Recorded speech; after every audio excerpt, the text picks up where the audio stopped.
আপাতত কারোর সাথে মিশতে চাই না। যেসব জায়গা থেকে কষ্ট পেয়েছি সেসব জায়গায় আর ফিরতে চাই না। কারো ভুল ধারণা আর ভাঙাতে চাই না। যার যা ইচ্ছে ভাবুক আমাকে নিয়ে। জীবনে গর্ব করে বলার মতো কিছুই পাইনি, তবে জীবনে একটা শিক্ষা পেয়েছি। চাইলে পর হওয়া যায়, কিন্তু কারো আপন হওয়া যায় না। প্রতিশোধ নেওয়ার মতো ছোট লোক যেমন আমি নই, তেমনি মাপ করে দেওয়ার মতো বড় লোকও আমি নই। আমার সব অভিযোগগুলো জমা থাকুক আমার রবের আদালতে, তার বিচারে কিন্তু কেউই ছাড় পায় না।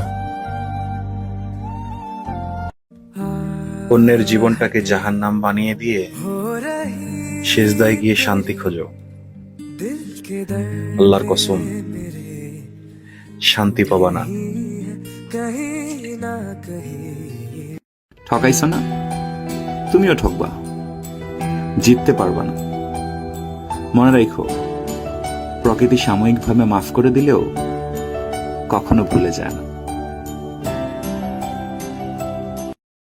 আমি আমার ক্ষুদ্র জ্ঞানে দেখেছি যে কিয়ামত বা শেষ জামানার 100টা আলামতের মধ্যে প্রায় 95টা আলামত চোখ দিয়ে এখন দেখা যাচ্ছে। উঁচু উঁচু বিল্ডিং হবে, হয়ে গেছে, শেষ। মানুষ 99% মানুষ সুদ খাবে, দেখেন 100% মানুষ এখন সুদ খায়। জেনা বেড়ে যাবে, জেনা বেড়ে গেছে। ব্যভিচার বাড়বে, ব্যভিচার বাড়ছে। ধর্ষণ বাড়বে, ধর্ষণ বাড়ছে। সময় কমে যাবে, সময় কমে যাচ্ছে। ভূমিকম্প বাড়বে, ভূমিকম্প বাড়ছে। মহামারী ছড়াবে, ছড়াচ্ছে। মুসলিম থেকে নির্যাতন করা হবে, করা হচ্ছে। কাফেররা ঐক্যজোট হবে, হচ্ছে।